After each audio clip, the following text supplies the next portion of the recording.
Hi ನಮಸ್ಕಾರ, welcome back to ಅಮ್ಸಸ್ kitchen channel. ಇವತ್ತಿನ ರೆಸಿಪಿ ವೆಜಿಟೇಬಲ್ ಕುರ್ಮಾ. ಈ ಕುರ್ಮಾನ ನಾನು ಕುಕ್ಕರಲ್ಲಿ ಹೇಗೆ ಮಾಡೋದು ಅಂತ ತೋರಿಸ್ಕೊಡ್ತೀನಿ. ಈ ಕುರ್ಮಾ ನಿಮಗೆ ಚಪಾತಿಗಾಗಲಿ, ದೋಸೆಗಾಗಲಿ, ಇಡ್ಲಿಗಾಗಲಿ ತುಂಬಾ ಚೆನ್ನಾಗಿರುತ್ತೆ. ನೀವು ಕೂಡ ಮನೆಯಲ್ಲಿ ಟ್ರೈ ಮಾಡಿ. ಇನ್ನೂ ಯಾರೆಲ್ಲ ನಮ್ಮ ಚಾನಲ್ನ ಸಬ್ಸ್ಕ್ರೈಬ್ ಮಾಡಿಲ್ಲ ಅವ್ರು ದಯವಿಟ್ಟು ನಮ್ಮ ಚಾನಲ್ನ ಸಬ್ಸ್ಕ್ರೈಬ್ ಮಾಡಿ, ಹಾಗೆ ಪಕ್ಕದಲ್ಲಿರೋ ಬೆಲ್ ಐಕಾನ್ನ ಪ್ರೆಸ್ ಮಾಡಿ. ನಾವು ಅಪ್ಲೋಡ್ ಮಾಡೋ ವಿಡಿಯೋಗಳ ನೋಟಿಫಿಕೇಶನ್ ನಿಮಗೂ ಕೂಡ ಸಿಗುತ್ತೆ. ಬನ್ನಿ ಈಗ ವೆಜಿಟೇಬಲ್ ಕುರ್ಮಾ ಹೇಗೆ ಮಾಡೋದು ಅಂತ ತೋರಿಸ್ಕೊಡ್ತೀನಿ. ಸೊ ಫಸ್ಟ್ ಮಸಾಲೆಗಳನ್ನ ಫ್ರೈ ಮಾಡ್ಕೊಳ್ಳೋದಕ್ಕೆ ಇಲ್ಲಿ ನಾನು ಶಾಲೋ ಪ್ಯಾನ್ನ ಇಟ್ಕೊಂಡಿದ್ದೀನಿ. ಸೊ ಈ ಪ್ಯಾನ್ಗೆ ಗಸಗಸೆ 1 ಸ್ಪೂನು, ಜೀರಿಗೆ 1 ಸ್ಪೂನು, 1 ಸ್ಪೂನಷ್ಟು ಕಲ್ಲುವ, ಒಂದು 4 ಲವಂಗ, 2 ಇಂಚಷ್ಟು ಚಕ್ಕೆ, 1 ಜಾಪತ್ರೆನ ತೊಗೊಂಡಿದ್ದೀನಿ. ಸೊ ಈಗ ಇದನ್ನ ಆ ಶಾಲೋ ಪ್ಯಾನ್ಗೆ ಹಾಕೊಂಡು ಘಮ ಹೋಗೋ ತನಕ ಇದನ್ನ ಹುರ್ಕೋಬೇಕು.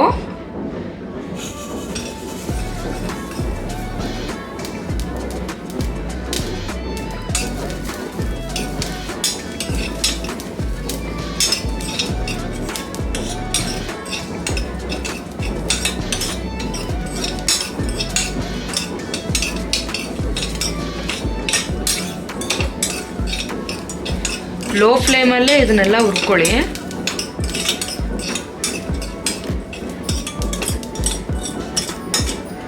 ಜೀರಿಗೆ ಮತ್ತು ಗಸಗಸೆ ಅದು ಉರಿತಾ ಸಿಡಿಯುತ್ತೆ. ಸ್ವಲ್ಪ ನೋಡಿಕೊಂಡು ಹುರ್ಕೊಳ್ಳಿ. ಸೊ ಇದ್ರದ್ದು ಘಮ ಎಲ್ಲ ಹೋಗಬೇಕು, ಹಸಿ ಘಮ ಎಲ್ಲ ಹೋಗಬೇಕು. ಅಲ್ಲಿ ತನಕ ಇದನ್ನ ಹುರ್ಕೋಬೇಕು. ಒಂದು 30ರಿಂದ 50 ಸೆಕೆಂಡ್ ಅಷ್ಟು ಹುರ್ಕೊಂಡ್ರೆ ಸಾಕು. ನೋಡಿ ಸಿಡಿತಾ ಇದೆ. ಈಗ ಸ್ಟವ್ ಆಫ್ ಮಾಡಿಕೊಂಡು ಇದು ಕಂಪ್ಲೀಟಾಗಿ ತಣ್ಣಗಾಗೋದಕ್ಕೆ ಬಿಡಬೇಕು. ಕಂಪ್ಲೀಟಾಗಿ ತಣ್ಣಗಾಗಿದೆ. ಸೊ ನೋಡಿ ಈಗ ಇದನ್ನು ಫಸ್ಟು ಮಿಕ್ಸಿಗೆ ಹಾಕ್ಕೊಂಡು ಪೌಡ್ರ್ ಮಾಡ್ಕೊಬಿಡ್ಬೇಕು. ಸೊ ಈಗ ನಾನು ಇದನ್ನು ಫಸ್ಟು ಮಿಕ್ಸಿಗೆ ಹಾಕ್ಕೊಬಿಡ್ತೀನಿ. ನೋಡಿ ಈ ರೀತಿ ಪೌಡರ್ ಆದಮೇಲೆ ಇದಕ್ಕೆ ನಾನು ಮತ್ತೆ ಮಸಾಲೆ ಐಟಮ್ನ ಹಾಕೋತಾ ಇದ್ದೀನಿ. ಒಂದು 4ರಿಂದ 5 ಹಸಿಮೆಣಸಿನ್ಕಾಯಿ, ಖಾರ ಎಷ್ಟು ಬೇಕೋ ಅಷ್ಟು ನೋಡ್ಕೊಂಡು ಹಾಕ್ಕೊಳ್ಳಿ. ಮತ್ತು ಒಂದು 8ರಿಂದ 10 ಬೆಳ್ಳುಳ್ಳಿ ಹೆಸಳು, ಒಂದು 4ರಿಂದ 5 ತೆಂಗಿನಕಾಯಿ ಸಣ್ಣದಾಗಿ ಕಟ್ ಮಾಡ್ಕೊಂಡಿರೋದು, ಇಲ್ಲ ಒಂದು ಅರ್ಧ ಕಪ್ಪಷ್ಟು ತೆಂಗಿನಕಾಯಿ ತುರಿನ ಕೂಡ ಹಾಕ್ಕೊಳ್ಳಿ.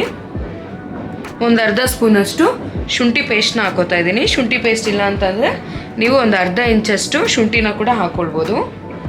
ಈಗ ಇದಕ್ಕೆ ಒಂದು ಸ್ವಲ್ಪ ನೀರು ಹಾಕ್ಕೊಂಡು ನುಣ್ಣಗೆ ರುಬ್ಕೊಂಡ್ಬಿಡೋಣ.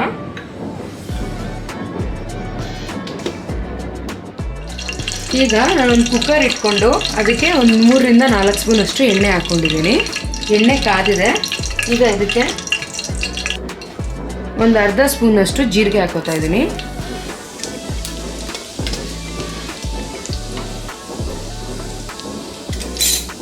ಜೀರಿಗೆ ಸಿಡಿತಾ ಇದ್ದಂಗೆ ಇದಕ್ಕೆ ತರಕಾರಿಗಳನ್ನ ಹಾಕೊಳ್ಳೋಣ. ನೋಡಿ ನಾನಿಲ್ಲಿ ಒಂದು ಬೌಲ್ ಆಗುವಷ್ಟು ತರಕಾರಿಗಳನ್ನ ತೊಗೊಂಡಿದ್ದೀನಿ.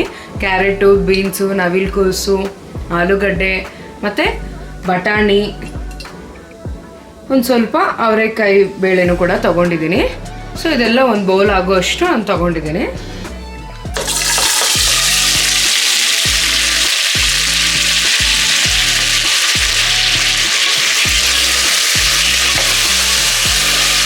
ತರಕಾರಿನ ಎಣ್ಣೆ ಮೇಲೆ ಒಂದು ಸ್ವಲ್ಪ ಶಾಲೋ ಫ್ರೈ ಆಗೋದಕ್ಕೆ ಬಿಡಬೇಕು.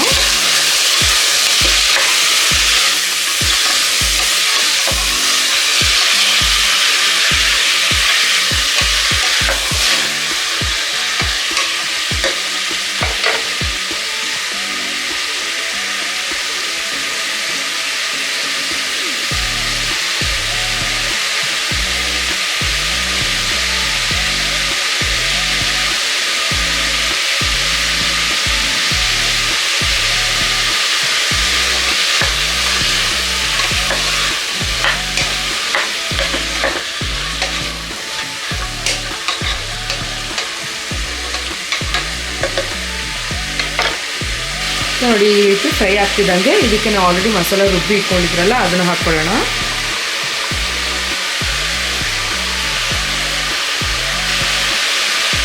ಸೊ ಅದೇ ಜಾರಿಗೆ ಸ್ವಲ್ಪ ನೀರು ಹಾಕ್ಕೊಂಡು ಆ ಮಸಾಲೆಗಳನ್ನೆಲ್ಲ ಫುಲ್ ಕ್ಲೀನಾಗಿ ಹಾಕೋಬೇಕು. ಮಸಾಲೆ ಹಾಕೊಂಡಾದ್ಮೇಲೆ ಇದಕ್ಕೆ ಸ್ವಲ್ಪ ಒಂದು 1/4 ಸ್ಪೂನಷ್ಟು ಅರಿಶಿನ, 1/4 ಸ್ಪೂನಷ್ಟು ಅರಿಶಿನ, 1 ಸ್ಪೂನಷ್ಟು ಅಚ್ಚ ಖಾರದ ಪುಡಿ, 1 ಸ್ಪೂನು ಉಪ್ಪು ಹಾಕೋತಾ ಇದ್ದೀನಿ. ಉಪ್ಪು ಬೇಕಂದರೆ ಇನ್ನೊಂದು ಸರಿ ನೋಡಿಕೊಂಡು ಚೆಕ್ ಮಾಡ್ಕೊಂಡು ಹಾಕ್ಕೊಳ್ಳಿ. ಇದನ್ನೆಲ್ಲ ಮಿಕ್ಸ್ ಮಾಡ್ಕೊಳ್ಳೋಣ.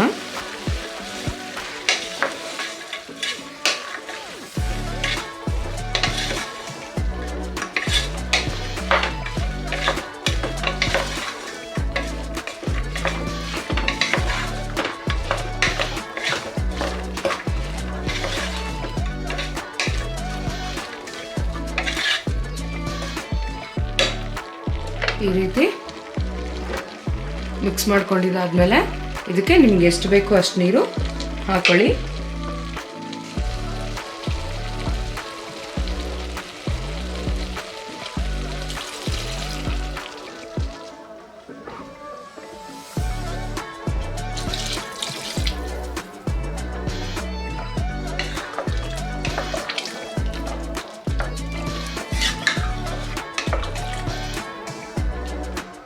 ಈಗ ಇದು ಒಂದು ಸುತ್ತು ಕುದಿಬೇಕು, ಆಮೇಲೆ ಮುಚ್ಚಳ ಮುಚ್ಚಿಕೋಣ. ನೋಡಿ ಈ ರೀತಿ ಕುದೀತಾ ಇರ್ಬೇಕಾದ್ರೆ ಇದಕ್ಕೆ ಮುಚ್ಚಳ ಮುಚ್ಚಿಕೋಣ. 1-2 ವಿಜಿಲಷ್ಟು ಕೂಗಿಸ್ಕೊಳ್ಳೋಣ.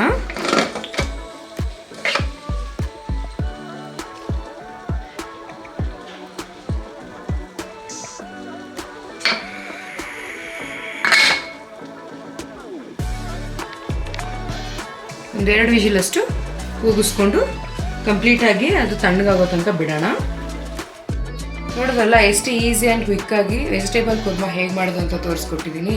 ಇದೇ ರೀತಿ ಸಿಂಪಲ್ ರೆಸಿಪಿಗಾಗಿ ನಮ್ಮ ಚಾನಲ್ನ ಫಾಲೋ ಮಾಡಿ. ನಿಮ್ಗೇನಾದರೂ ಈ ರೆಸಿಪಿ ಇಷ್ಟ ಆಗಿದ್ರೆ ನಿಮ್ಮ ಫ್ಯಾಮಿಲಿ ಫ್ರೆಂಡ್ಸ್ಗೆ ಶೇರ್ ಮಾಡಿ, ಲೈಕ್ ಮಾಡಿ. ಅವ್ರಿಗೂ ಕೂಡ ಹೇಳಿ ನಮ್ಮ ಚಾನಲ್ನ ಸಬ್ಸ್ಕ್ರೈಬ್ ಮಾಡೋದಕ್ಕೆ ಹಾಗೂ ಫಾಲೋ ಮಾಡೋದಕ್ಕೆ. ಈ ವಿಡಿಯೋ ನೋಡೋದಕ್ಕಾಗಿ ಧನ್ಯವಾದಗಳು.